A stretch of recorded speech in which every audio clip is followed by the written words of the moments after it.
welcome to another video here on the Critical Focus channel. First off, a big shout out to all my members who support my work, it keeps the paint flowing and the electricity running. Members do get access to the member Discord, will influence the content, the matchups, whatnot. There is a join button below if you feel so inclined. But regardless, I am happy for your support in the form of actually just watching the video, of a like and a comment, and if you haven't already, please do feel free to subscribe as well. And if you are looking to buy Warhammer merch, there is an affiliate link in the video description as well. Let's get on with the video.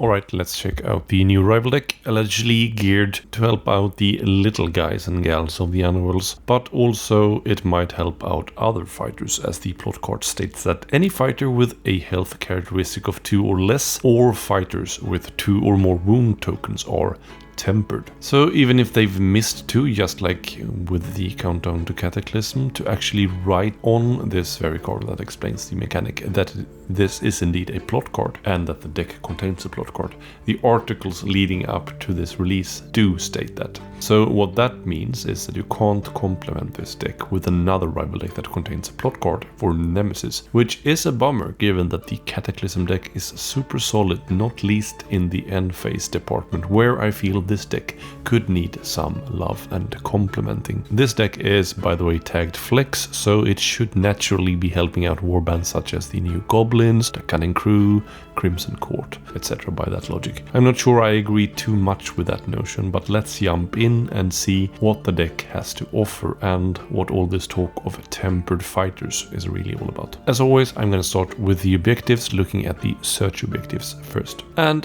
what would any new rival deck really be without some old staples? Aggressive defender first, which is scored after an attack made by a friendly fighter holding a treasure token. Solid, albeit very boring. It is very easy to score and a solid inclusion for sure. Next up is behind enemy lines, which is scored after an opponent's action step if you hold a treasure token in enemy territory. If holding is going to be your focus, you can sort of take the same card from the Sentinel deck. I don't really fancy the timing of such cards, honestly, and to reliably score it, you sort of either need an anti-push drive back in the next action step, kind of a tech card, or you need to be holding 2 tokens to make sure you still hold one of the opponent's action step. So on those merits, I don't really rate this search objective that highly, and honestly I think 2 cards that focus on holding treasure tokens is sort of a weird thing to put in a flex deck. Why not feature tokens or even delve tokens? Just a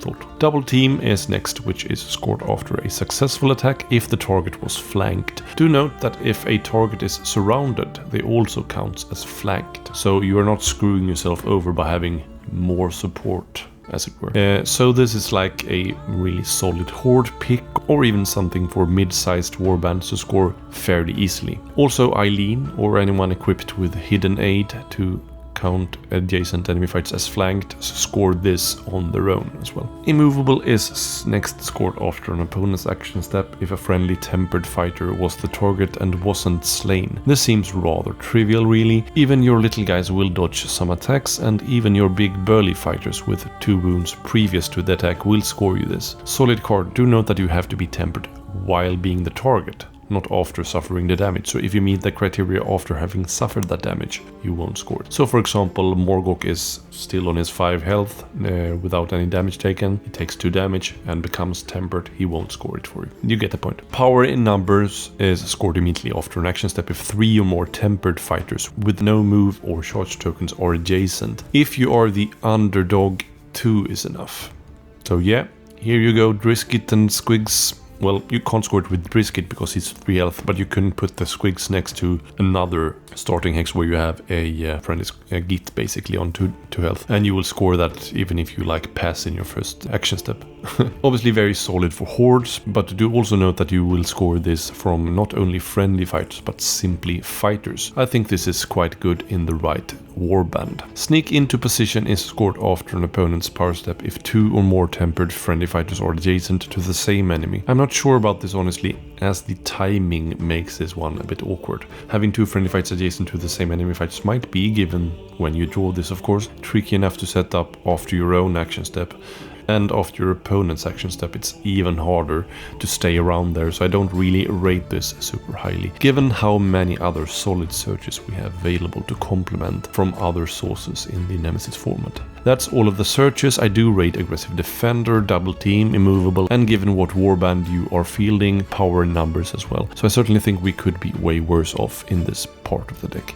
Let's move into the end phases. First up, all in for 1 glory, which sort of reads like an aggro card basically for having no tempered friendly fights in friendly territory and at least one in no one's and or enemy territory. Move forward with Itzel or Morgok or any like 3-man aggro team and you are sort of home safe. One of all of your fighters will surely pick up a couple of damage while moving forward. That being said, it's just 1 glory, and cards like Fields of Blood and Keep Shopping sort of makes up the quota for simple 1 glory end phases in aggro builds, when we should probably be looking for more ambitious cards to fill up the rest, so I sort of can do without or with this card, I guess. For Horde Warbands, it's quite a horrible pick really to not have any tempered fights in your territory. Calm Before the Storm could do with better wording, but after consulting other content creators that have also gotten this copy ahead of time, we sort of came to the same conclusion that this is scored if the fighters that are damaged, friends and enemies, are not adjacent to any other damaged fighters, and if that's the case, that's not too shabby for 2 Whooping Glory. As long as you just include enough push tech to safeguard the scoring of this card, I could see this one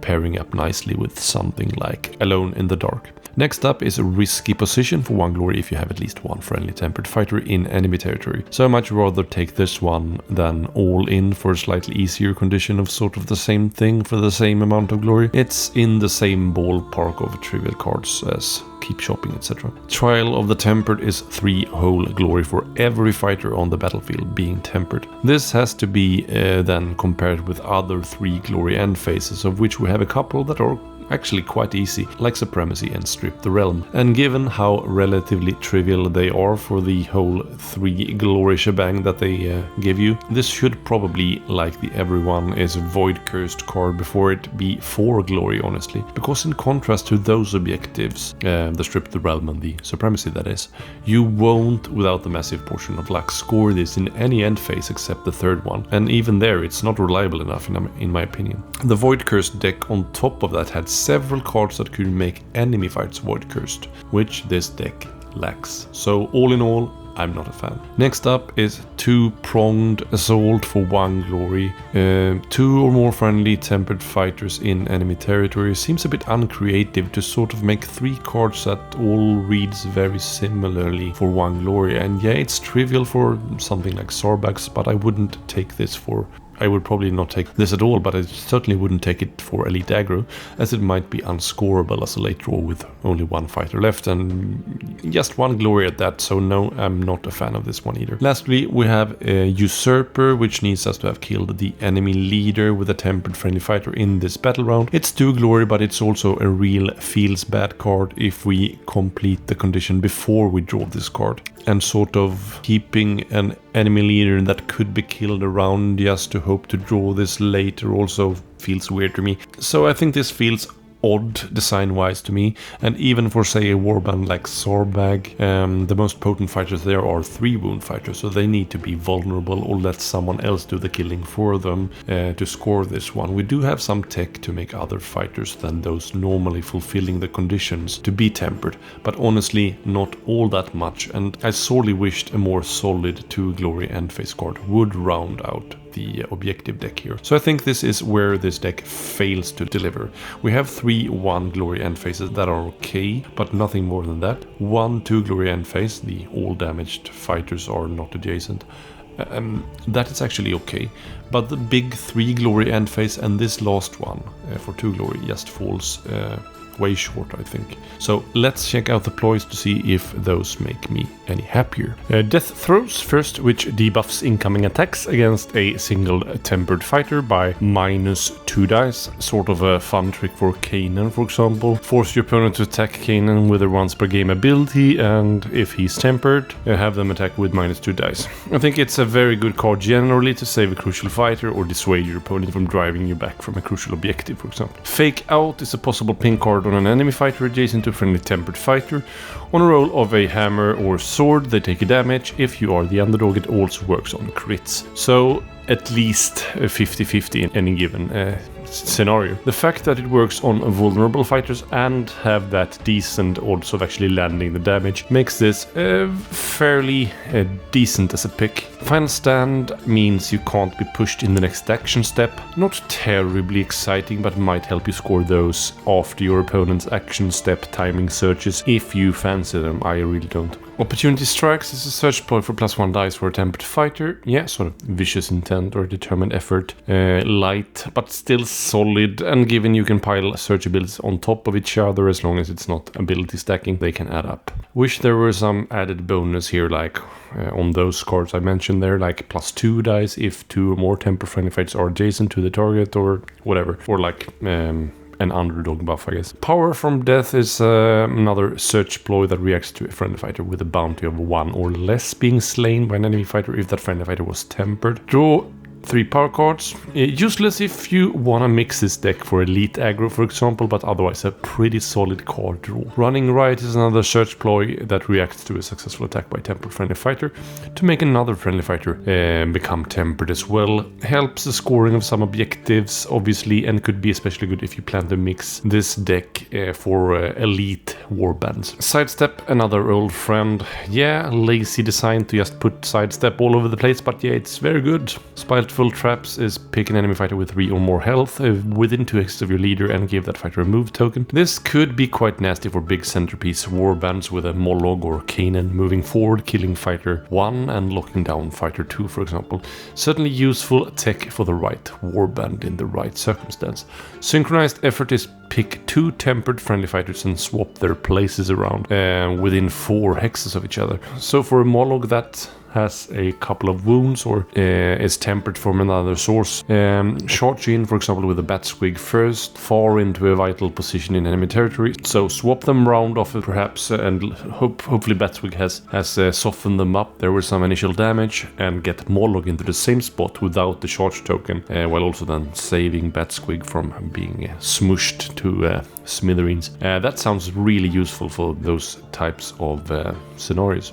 The Uprising, all tempered fighters are tempered in the next action step. Too bad it wasn't in the next turn, as that could have made the previous card a little bit stronger. As it stands, I don't think there's enough synergy with other stuff to make this a super vital inclusion. And since it doesn't jive with, say, the -2 attack dice on a tempered fighter, since they don't become tempered until the action step starts, and that card is played in the preceding power step. So I really wish this was worded differently, had a different kind of a timing on it. For example, all friendly fights are tempered until the end of the next action step from this moment, but it's a little bit weaker because of the fact that it is not. So summing it up, there's some decent stuff in here. Death Throws is really good. The fairly reliable ping of Fake Out is good. Card draw from Power of Death. Sidestep, but you can get that from any other source and you can't double down on it. Spiteful Traps for certain warbands, and especially the Synchronized Effort is really, really good. Let's check out the upgrades and see how the deck comes together when they have been summed up. First up is an old friend, or an annoying relative really, with Deadly Aim for Ensnare. That's a big snooze of a card, even in Embergard. Denying a single symbol when you can't stack effects is just not good enough to make the cut in Nemesis. A Dark Horse next makes a fighter tempered, sort of a vital card if you plan to take this card with a centerpiece warband or an elite aggro one to make sure you are tempered if you don't get damaged. I do think it's a big missed opportunity that you can't give this card to an opponent like the Void Cursed card previously, because that would have alleviated the scoring of that lofty 3 Glory End Phase card a lot actually, but as it stands now, it's just not a card you take really. Fueled by Pain is 1 range, X amount of hammers for 2 damage with crit and snare, which is a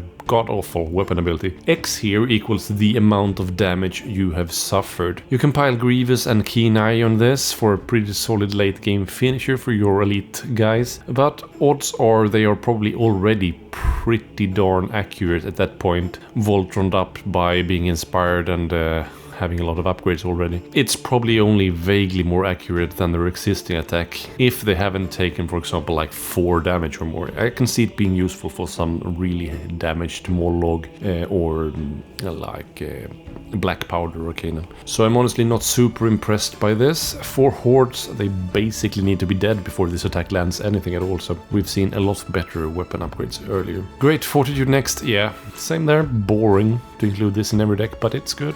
It is good. Impervious is immunity to cleave and ensnare while tempered. I can see the case being made for this in a more elite environment. There is another card that grants immunity to these things in enemy territory, but this one is sort of better. Maybe take both and have that on, say, Ardskull and Morgok to really stack up on and survivability there. Lash Out gives you the trash surge ability to react to this fighter being slain, to roll a number of save dives equal to the battleground number, and for each shield give a fighter within 2 a move token. This is quite fun to put on, say, the Bomb Rat to shut down an elite aggro team with a decent chance to mess stuff up here, at least in round 2. First blow them up and hopefully give them some damage, and then give them move tokens to boot, or just put it on the minion on their last wound with the Desperate Rage upgrade, land at 3 or even 4 with Grievous damage attack, and then to add insult to injury, give another enemy fighter within 2 a move token as well, right? Mobbit is a very good card. It's flanked and surrounded for attacks, while this fighter has any other friendly fights within 3 hexes on them. That is exceptionally good and rightly costs 2 glory, and as pointed out to me by a dear friend here, that's a way to kind of ease up on the inspiring, both for Majoris but also for the Cunning Crew. Parting Shot has a search ability to stagger an enemy fighter within 2 when they are slain. If the fighter equipped with this upgrade was also tempered before the damage was inflicted, you may ping as well. That's quite a good deterrent, honestly, and fulfilling being tempered is hardly a very tall order. Yet another ping card that is not restricted to non-vulnerable fighters. Pesky Nuisance is interesting as it forces enemy fighters adjacent to this fighter to target this fighter, which is very good in tandem with, say, the -2 dice ploy. I'm not sure I think it's worthy of 2 glory early game, sort of, because then your opponents will probably have more options, and it takes some setup to go and get sort of the full value of this card, but in the right circumstance and certainly closer to the end of the game, where fights might be locked down and options are few, this could be really damaging. Lastly, we have another old friend, a tired but slightly more pleasant relative than the ensnare one, in Cleave here with sharpened points. Given the crit debuff in Embergard, I think Cleave is just about worth to include in most cases. So that is it. Some really solid and fun stuff here in the upgrades department, and overall an interesting deck, but I don't really feel the theme coming together and being realized completely, and I think the weaker Horde warbands, Sepulchral God, maybe Canaans, won't have been made all that much happier by this deck. Please give me your thoughts down below. Let's have a healthy discussion about pairings. What do you mix with this one? Which warband benefits the most from this one? Weaknesses of the deck, strengths of the deck, etc. Have a great rest of your day. Take care. Bye.